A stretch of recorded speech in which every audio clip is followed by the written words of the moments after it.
안녕하세요. 오늘 벌써 네 번째 수업 시간이 됐네요. 지난 한 주간 3차 시에 걸쳐서 우리 수업을 같이 했었고요. 이번 주 새로운 한 주가 시작됐습니다. 오늘 또 새롭게 새로운 작품으로 한번 우리 같이 만나보도록 하겠습니다. 만나서 반가워요. 자, 그럼 오늘은 일단 어제 우리가 지난 시간에 뭐 배웠는지 한번 다시 한번 확인해 보도록 합시다. 우리가 지난 시간에 정호승의 슬픔이 기쁨에게란 작품을 배웠었죠. 이 작품에서 슬픔이 누구였냐면 따뜻한 마음을 지닌, 다른 사람의 아픔을 공감해주고 연민과 따뜻한 마음을 갖고 있는 그런 것이라고 할 수 있었고요. 다른 사람을 배려하는 이타적인 존재였어요. 그것에 반해서 기쁨이는 누구였냐면 타인에게 무관심한 이기적인 존재였었죠. 이 작품 의인화를 통해서 특별히 이 추상적인 감정어인 슬픔과 기쁨을 나, 너라고 의인화를 통해서 슬픔이 기쁨의 말을 건네는 방식으로 이야기를 했고요. 이걸 통해서 결국은 더불어 살아가는 삶에 대한 삶을 좀 촉구하는 그런 주제를 갖고 있었던 작품이었죠. 우리에게도 많은 생각을 하게 하였던 그런 작품이었던 것 같아요. 자, 그럼 과제 한번 확인해 볼까요? 1번 문제. 윗글의 표현상 특징으로 가장 적절한 것은? 이라고 했습니다. 반어적 표현, 이 작품에서 반어적 표현 사용했던가? 네, 사용하지 않았죠. 역설을 사용했지 반대로 말하지는 않았어요. 그러니까 내가 말하는 의도와 반대에 말하는 거. 이야, 너 진짜 잘생겼는데? 근데 애가 이제 그런 의도, 그러니까 의도는 정말 오늘 좀 스타일이 안 좋다. 뭐 이런 말 하고 싶은데, 야, 진짜 멋지다. 이렇게 말하는 거. 이런 건 비꼬는 거죠. 그런 건 반어입니다. 근데 이 작품은 반어는 없었습니다.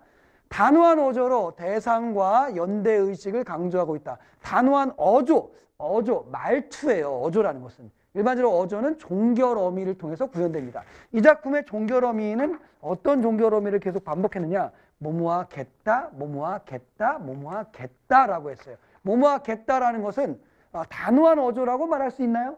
네, 말할 수 있습니다. 맞아요. 그럼 단호한 어조를 통해서 대상과의 연대, 너와의 연대, 함께 공동체 의식을 우리는 함께 해야 된다라는 그 의식을 강조했나요?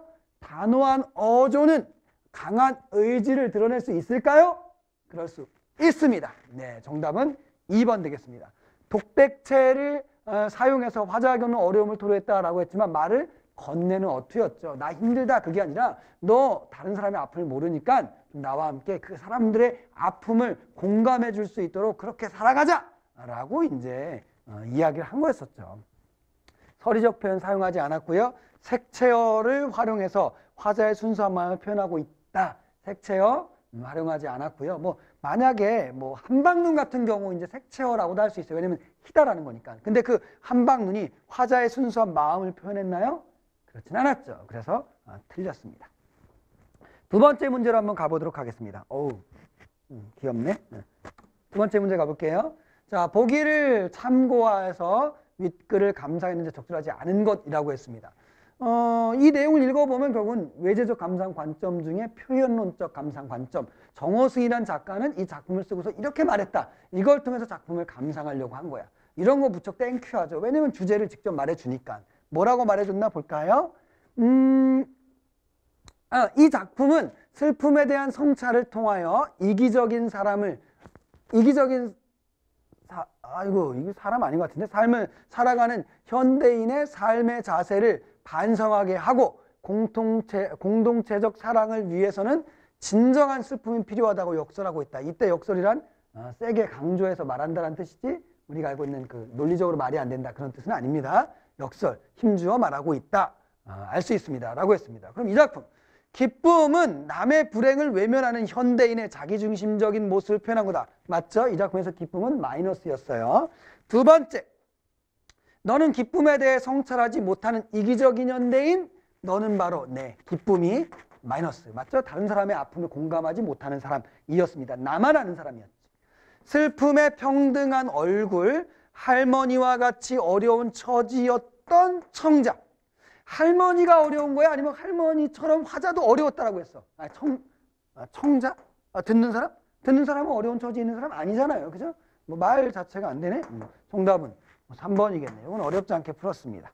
이 작품에서 한방눈은 플러스의 의미라기보다는 가진 자에게서 한방눈은 뭔가 이렇게 낭만적인 그런 소재일 수 있어요. 하지만 지난 시간에도 얘기했지만 군인, 내가 군대 가 있는데 이 한방눈이란 고통덩어리죠. 고통덩어리. 나에게 있어서. 그렇죠? 소외된 자들에게 있어서 한방눈은 그들에게 고난과 시련, 고통의 의미를 갖고 있었으니까 이건 뭐 맞는 말이고요. 그 다음 슬픔의 힘이란 결국은 다른 사람의 아픔을 공감하는 그런 따뜻한 마음, 사랑이라고 할 수 있었습니다. 마지막 세 번째 문제 한번 가보도록 하겠습니다. 이렇게 되네. 자, 세 번째 문제. 전광용의 꽃빛단리라는 작품이네요. 이 내용을 들어보면 이인국 박사의 그 병원에는 전통이 있는데 두 가지가 있습니다. 첫 번째, 병원 안에 먼지 하나도 없이 청결하게 깨끗하답니다. 근데 두 번째, 치료비가 여느 병원에 갑절이나 비싸다는 점입니다. 비싸니까 당연히 돈 많이 들이고 해서 고급스러운 분위기를 만들 거고 돈 많은 사람이 받으려고 하는 거겠죠. 한번 들어볼까요? 새로운 환자의 초진에서는 병에 앞서서 그 사람의 위중한 정도 뭐 이런 거 관계없습니다. 가장 우선시하는 건 뭐냐면 그 부담 능력, 경제적인 능력이 되느냐 안 되느냐 이것부터 따진다는 거야. 그래서 만약에 신통하지 않다고 느껴지는 경우, 그러니까 병을 고칠 수 있다 없다 그게 아니라 요거죠. 그 부담 능력이 신통하지 않다. 요게 좀 없어 보인다 라고 한다면 무슨 핑계를 대든가, 그것도 자기가 직접 나서는 것이 아니라 간호원에게 따돌리게 한다. 그건 돈을 보고서 받고 안 받고를 결정하는 그런 사람이네요. 다른 사람의 고통과 아픔을 공감하기보다는 자신에게 실질적 이득이 되느냐 안 되느냐, 물질주의적인 그런 인간이었던 것 같아요. 자, 그렇게 본다면 보기와 관련지어 이해한 내용을 적절하지 않은 것을 한번 찾아보도록 합시다. 네, 정답. 윗글의 청자인 너는 이인국 박사와 대응한다고 볼 수 있겠지요. 왜냐하면 이기적인 자기의 이익만을 생각하는 사람이니까 맞고요. 두 번째, 윗글의 할머니가 이인국 박사의 병원에 찾아간다면 진료비를 받지 못할 가능성이 당연히 있겠죠. 돈이 없는 자는 받지 않는다고 했으니까. 윗글의 눈이 그친 눈길은 이인국 박사 병원에 먼지 하나도 없이 청결한 환경과 대응된다. 대응된다는 얘기는 같다, 유사하다 이런 뜻이겠죠. 딱 맞아 떨어진다 이런 뜻입니다. 눈 그친 눈길, 여기 장면에서 어떻게 연결됐더라? 눈 그친 그 눈길을 너와 함께 걷겠다라고 했어. 그럼 너와 함께 걷겠다는 얘기는 이 눈길은 나와 너가 함께 걷는, 기쁨과 슬픔이 함께 걷는, 가진 자나 가지지 못한 자나 모두 함께 걸어가는 평등한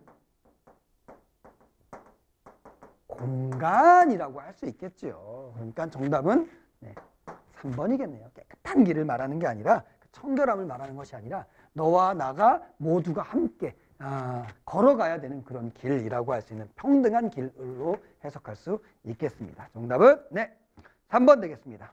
여기도 이런 웨이브네요. 멋있구만. 자, 오늘의 학습 목표. 오늘은 김수영의 어느 날 고궁을 나오면서 란 작품이 되겠습니다. 어느 날 고궁을 나오면서, 아마도 시인은 고궁을 막 본 다음에 그곳에서 이제 나오면서 뭔가 시상이 막 떠올랐을 거야. 막 시상이 떠올라. 여러분도 어딘가에 장소를 갔을 때 뭔가 막 시상이 떠오르지 않나요? 나만 그런가? 전 고등학교 때 소심일기 쓰면서 그 안에다가 습작 막 시를 많이 써봤어요. 막 대학교 돼서도 뭐 동아리, 저는 국문과 나왔으니까 이제 동아리도 시 창작 동아리 돼서 삶의 모든 내가 막 보고 느끼는 것, 이런 것들이 대부분 다 시의 소재가 되었거든요. 그러니까 뭔가 시상이 떠오르는 것 같아요. 이 사람도 시인이라서 역시 다르네요. 어느 날 고궁을 나오면서 뭔가 시상을 떠올린 것 같아요. 그럼 이 작품도 오늘 내적 요소들을 찾아서 작품을 감상해보고 3S를 적용해 가면서 작품의 맥락, 의미, 구절들을 한번 잘 해석해 보도록 합시다.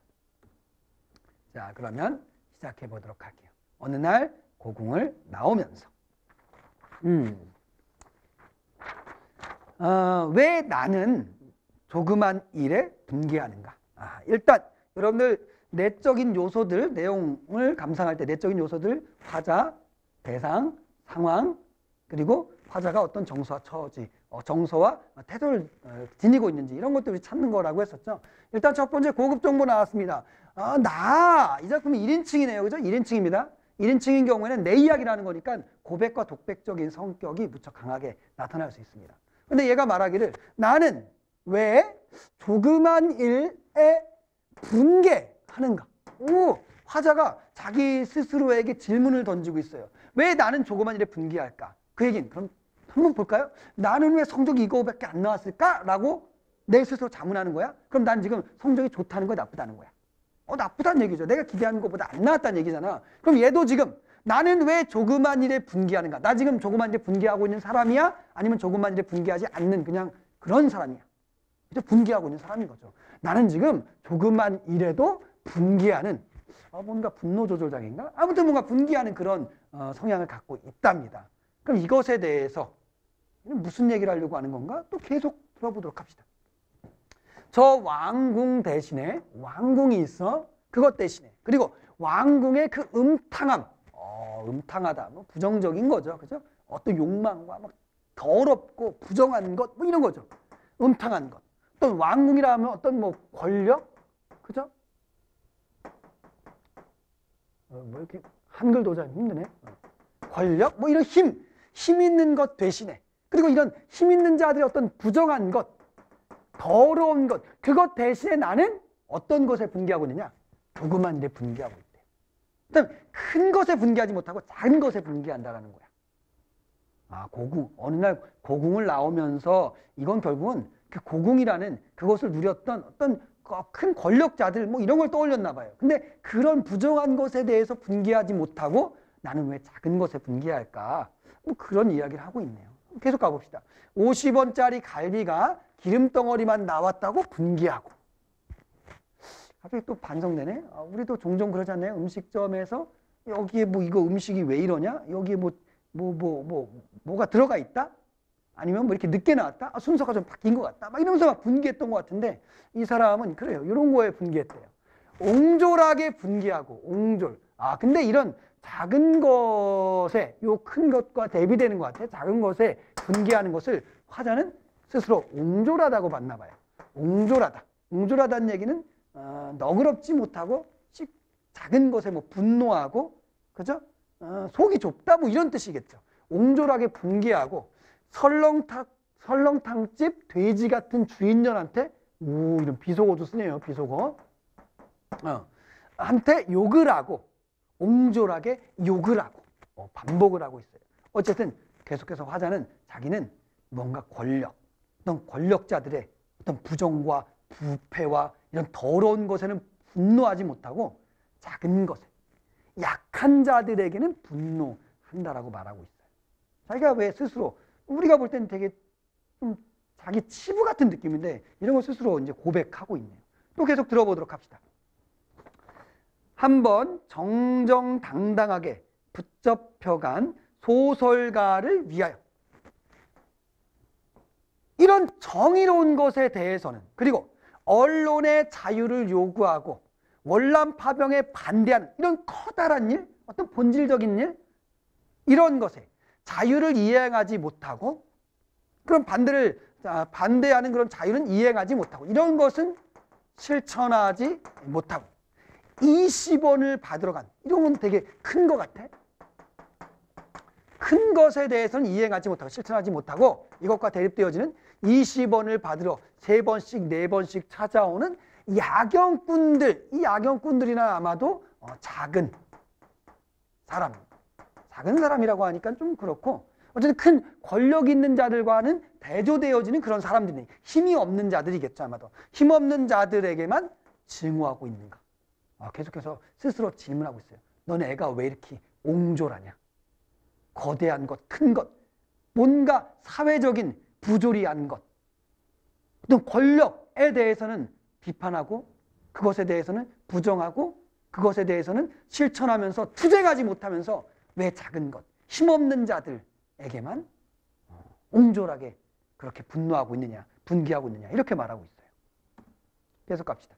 옹졸한 나의 전통은 유구하고 오래되었다는 뜻이죠. 유구하다. 오래되었고 그러니까 옛날부터 얘는 좀 소심했었나 봐요. 이렇게 옹졸했었나 봐요. 속이 좁았나 봐. 유구하고 오래되었고 이제 내 앞에 정서로 가르쳐 있다. 정서란 얘기는 감정이니까 내 안에 그렇게 내 그런 그 소심한 정서가 내 안에 오랫동안 남아있게 되었다. 뭐 이런 뜻이겠죠. 이를테면 이런 일이 있었다. 한번 내 얘기 들어볼래?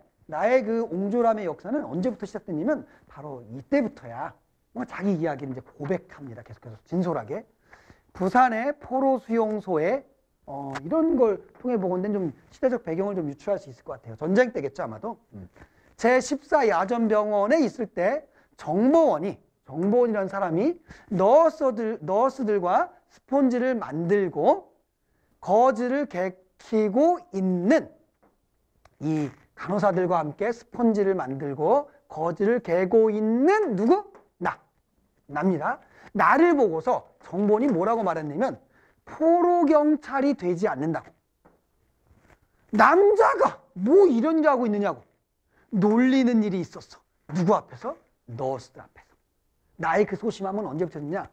전쟁 때. 그 전쟁이라 하면 뭔가 우리나라의 전쟁하면 이념과 이념의 대립이긴 하지만 어쨌든 뭐 그 전쟁 속에서 야 남자라면 말이야 야 너스들이 하는 그런 뭐 이런 개키고 뭐 이런 뭐 꺼지를 개고 스펀지를 만들고 야 이런 작은 거 야 네가 남자가 그거 하면 되겠냐? 저 전쟁의 한복판에 그 한복판에 가서 무언가 그 남자답게 전쟁에 참여하고 뭐 이렇게 돼야지. 너 그게 뭐냐? 너희가 이렇게 너무 소심한 것 같다. 뭐 이런 얘기를 했어요. 근데 아닙니다. 계속 가봅시다.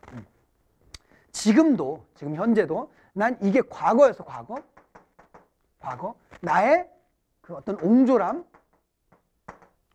어떤 이력이었습니다. 역사 이랬었는데 난 과거에도 그랬는데 지금도 내가 반항하고 있는 것은 이 스폰지 만들기와 거즈 접고 있는 일과 조금도 다름없다. 난 여전히 작은 것에 조그만 것에만 이렇게 집착하고 이러고 있는 게 아닌가라고 얘기하고 있어요. 개 울음소리, 개소리를 듣고도 그 비명에 져요. 나는 개소리에도 지고요. 머리에 피도 안 마른 애놈의 투쟁에도 나는 집니다. 지고 떨어지는 은행잎에도 나는 내가 밟고 가는 가시밭길이야. 이것에도 나는 고통받는다라는 거야. 그럼 나는 어떤 존재라는 걸까? 이런 작은 것들에도 나는 항상 나는 그렇게 나약하고 나는 그렇게 무기력하게 현재 살아가고 있는 그런 존재다. 난 무기력한 자야. 무기력하고 나약한 그런 존재다라고 해석할 수 있을 것 같아요. 자, 한번 내적으로 한번 정리 한번 해볼게요. 화자는 지금 이야기하고 있어요. 나에 대해서 이야기하고 있어요. 고백과 독백을 하고 있습니다. 그럼 화자가 뭐에 대해서 독백하고 있느냐? 나란 존재는 어떤 사람이냐? 조그만 일에 대해서 분개하고 있다. 난 조그만 일에 분개. 근데 그것과 대립되어지는 어떤 큰 일, 어떤 권력의 어떤 부정함, 어떤 부조리, 뭐 이런 것에 대해서는 아마도 나는 뭐 하는 거야? 여기가 분개라면 여기는 뭐죠? 아까 실행하지 않는다고 했잖아. 가만히 있는 거야. 침묵하고 있어. 이런 자신의 모습에 대해서 화자는 뭐라고 말했냐면 나는 결국은 무기력하고 처음에 옹졸하다고 얘기했죠. 먼저 고백을. 그죠? 옹졸. 나는 옹졸한 놈이다. 난 속이 좁은 그런 옹졸한 사람이고 난 또한 지금 나약하고 무기력한 난 그런 존재이다. 난 그런 삶을 살고 있다. 뭐 그런 내용이겠지요. 또 계속 가봅시다. 아무래도 나는 비켜서 있다. 나는 비켜서 있대요. 한복판에 있지 못하고 비켜서 있대. 절정 위에 서 있지 않고 절정이 한복판인 거잖아. 한복판. 그럼 한복판이 아니라 비껴서 있대.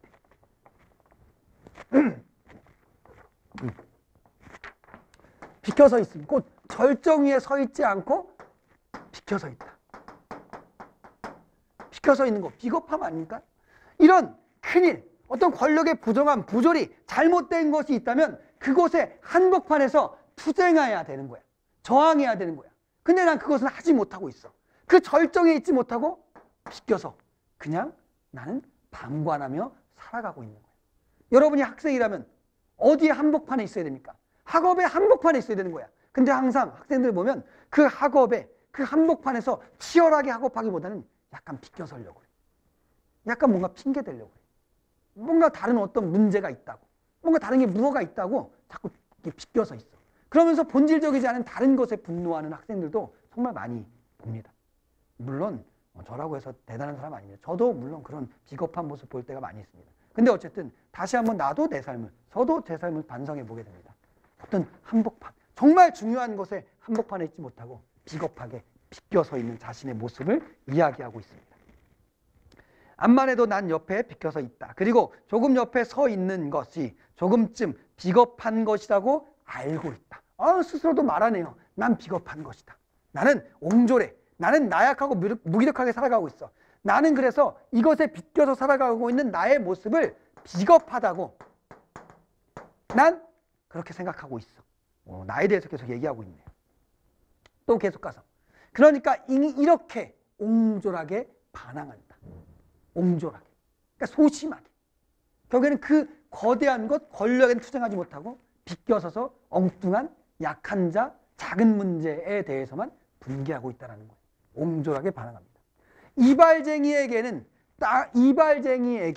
땅주인에게는 못하고, 그러니까 이발쟁이는 약자 아니겠어요? 이런 사람에게는 결국에는 저항하지 못하고 이런 사람에게만 큰 소리 내고 땅주인과 같은 그런 강자, 가진 자에게는 못하는 거예요. 이발쟁이에게만 하고 이 사람한테는 못하는 거예요. 구청 직원에게는 하지 못하고 동회 직원에게도 못하고 야경꾼에게, 그 약자들에게만 20원 때문에, 그 일원 때문에 우습지 않느냐? 일원 때문에? 이런 어조 한번 볼까요? 우습지 않느냐? 누구에게 하는 말이지? 계속해서 고백 독백이잖아. 나에게 하는 말이야. 이런 나를 보면서, 화자는 이런 나를 보면서 웃기대요. 웃기대. 근데 이 웃음인데 나를 보면서 나의 비겁함을, 나의 옹졸함을 웃고 있는 거 보니까 이런 걸 우린 뭐라고 했냐면 이 웃음은 자조죠. 자조. 자기 조소. 나를 보고 비웃고 있는 거야. 자조적인 태도로 이런 나의 모습을 보면서 자조하고 있는 거야. 자조. 너 정말 옹졸하다. 너 정말 웃기다 진짜. 와, 너무한다. 마지막 가볼까요? 뭐라고 고백하나?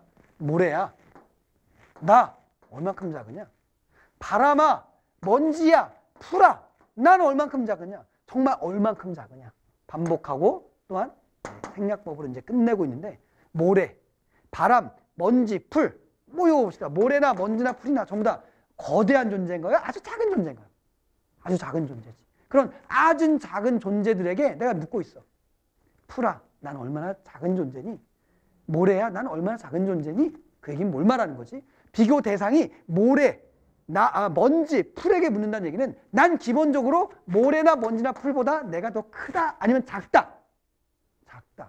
난 니들보다도 너무 작은 그런 존재다 라고 하는 자조의 태도라고 말할 수 있고요. 근데 이런 자조는 결국에는 자조와 자기 삶에 대한 어떤 부끄러움이라는 감정을 느끼고 있는데 이걸로만 끝나는 것이 아니라 결국에는 화자는 자조와 부끄러움을 넘어서서 내 삶에 대해서 반성하고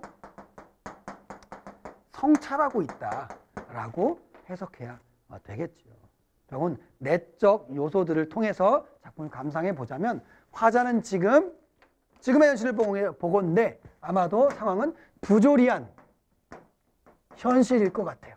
그 부조리한 현실 속에서 화자는 어떻게 살아가고 있죠? 작은 것에만 분기하며 살아가고 있습니다. 그러니까 난 지금 옹졸하게, 나약하게, 비겁하게 살아가고 있습니다. 그런 나 자신의 삶에 대해서 자조와 부끄러움을 느끼고 이렇게 살아가면 안 되겠구나라는 반성과 성찰을 하는 것이 이 작품의 주제라고 볼 수 있을 것 같아요. 나는 얼마나 큰 존재일까? 여러분은 얼마나 큰 존재입니까? 물어보고 싶어요. 정리해 봅시다. 부조리한 현실에 저항하지 못하고 나약하고 비겁하게 살아가는 삐리리의 심정을 형상화하고 있다. 이 삐리리는 뭘까요? 부조리한 현실에 저항하지 못하고 나약하고 비겁하게 그냥 침묵하며 살아가는 사람들을 우리는 뭐라고 부르죠? 일반적으로? 네, 맞습니다. 시민은 시민인데 어떤 시민? 심장이 조그만 시민, 소시민. 소시민의 심정을 형상화하고 있고요. 자신을 향한 어떤 표현을 통해서 자신의 삶에 대한 부끄러움과 성찰의 태도가 잘 나타내었다. 이것을 잘 나타내었어요. 뭘 통해서? 자조적이죠. 자조적. 자기 비웃음, 나를 비웃는 표현을 통해서 자기에 대한 어떤 반성과 성찰, 부끄러움을 잘 드러낸 그런 작품이라고 할 수 있을 것 같습니다. 마지막 남 있다 정리하면서 마무리할게요.